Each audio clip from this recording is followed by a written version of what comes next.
This car, the Mini, is Britain's best-selling car ever. Over 5 million sold. But its success in terms of sales hides a very surprising fact.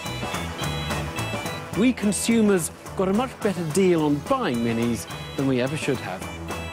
In any analysis of companies that failed, something like about 7 out of 10 of those are to do with getting the price wrong. They could have choked off some demand and raised the price. You look back at it now, it's insane. Absolutely insane. You worked so hard to create a cool brand, and you can't make enough money out of it. This is a story that reveals how important it is to get your pricing right if you want to turn a successful product into a successful business.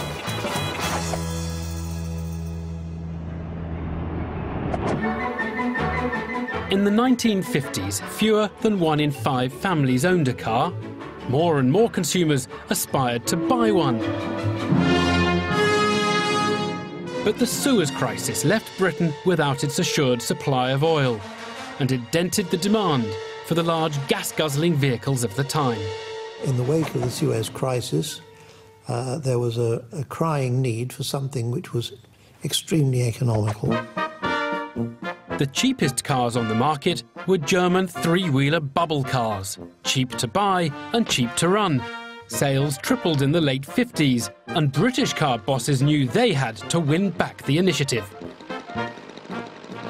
The remit was to produce something which was the same size as that sort of car, but produce hugely higher standards of accommodation and performance. The British Motor Corporation hired legendary designer Alec Issigonis. His brief? A small car which would be affordable to everyone. I mean, that Mini was a stroke of genius. He condensed the essence of a car.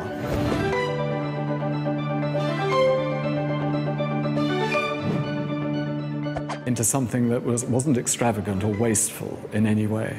It was a brilliant, brilliant design.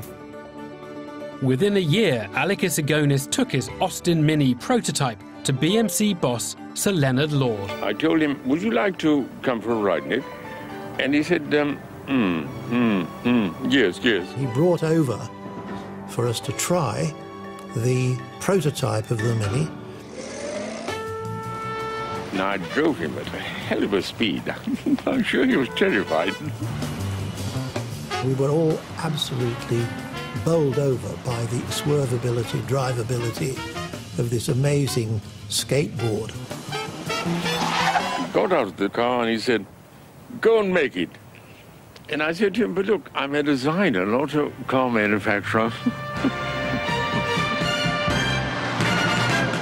Leonard Lord had given the Mini the go-ahead. Next, he decided on the price. Sir Leonard Lord said, we want to put this car on the market for less than £500. At that price, it would be cheaper than its rival, the Ford Anglia. We knew that the Ford Anglia was above £500 and that there would obviously be an impact on that product. The stage was set for Mini's big launch. I came out dressed as a magician, and I said, ladies and gentlemen, today we're going to show you something magical in car design. And I waved the magic wand. I said, the magic word is Issigonis. Out came, from this tiny car, the men and the ladies and the dogs and the baby and the luggage. And the audiences stood and cheered. And the effect was very moving and very impactful. That moment also made waves at Ford. There were some people at fairly senior level who were really shaken by the Mini. They thought it would cost us volume on the Anglia. And there were some very strong arguments in the boardroom.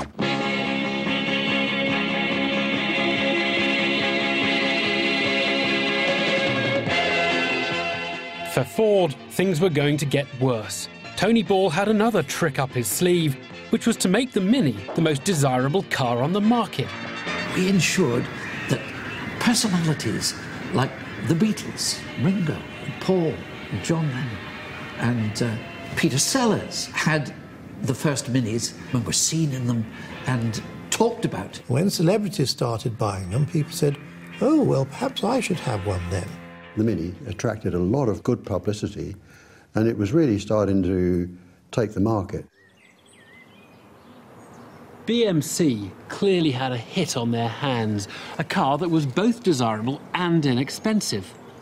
But Ford bosses were bewildered. They couldn't understand how BMC could manufacture the Mini so cheaply. So Ford decided to dismantle a Mini and discover its inner secrets. We analysed the Mini, and we would dismantle the things completely, even to the point of breaking spot welds if we needed to do so. And we tore down, weighed and costed on every component. Ford's team calculated how much it would cost them to make the Mini, and the result was a figure they couldn't believe. Based on our analysis, Ford would have incurred £35 of cost over and above the price that they were advertising it at. BMC was selling the Mini too cheaply. If Ford couldn't do it profitably, then it was very unlikely anybody else could. It represented fantastic value for money, perhaps too good value for money. Clearly, it was a massive error of biblical proportions.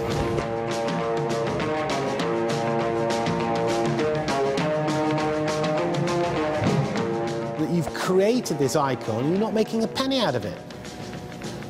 You can obviously not price a product at less than it costs you. That defeats the object of being in business in the first place, which is to make a profit. The sheer incredulity of the thing. Somebody turning out, I don't know what they're doing, 500 or 600 a day, losing £35 a car. I mean, gosh, you can see the money building up in front of your eyes. Incredibly, by insisting that a Mini had to be cheaper than £500, it appears that Sir Leonard Lord had given scant attention to the issue of production costs. In the culture of BMC, we didn't need to know anything about the costs, and so we weren't told anything about the costs. The man on the assembly line certainly would have no concept of costs, nor would his boss, nor would his boss's boss.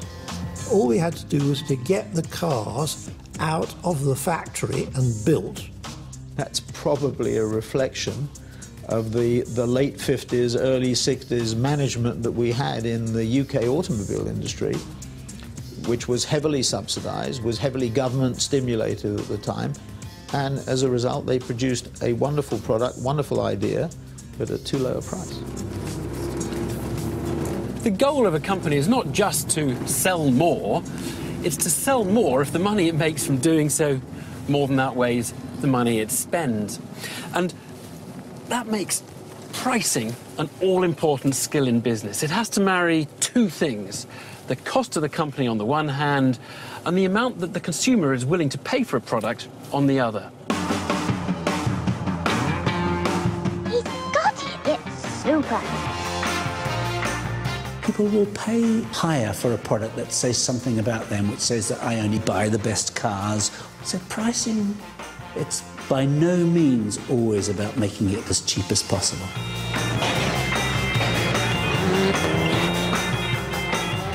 It is said that dealers were forced to take Maxes and Morris 1100s, a lot of other cars, to have one Mini. So I'm certain it helped the overall business, even if it didn't make money itself. If they'd gone out and talked to the customers who were waiting on these long lists for the Minis,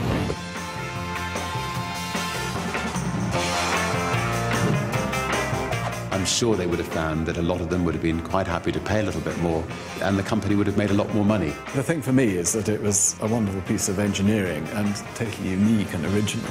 They probably could have sold it for more money. In due course, BMC started to build pricier, high-spec versions of the car to create some profit. And you got the Mini Coopers, for which you could charge more money, but for not very much added cost. So all those things hopefully contributed to an improvement in profitability. Whether it was enough, it's not for me to say.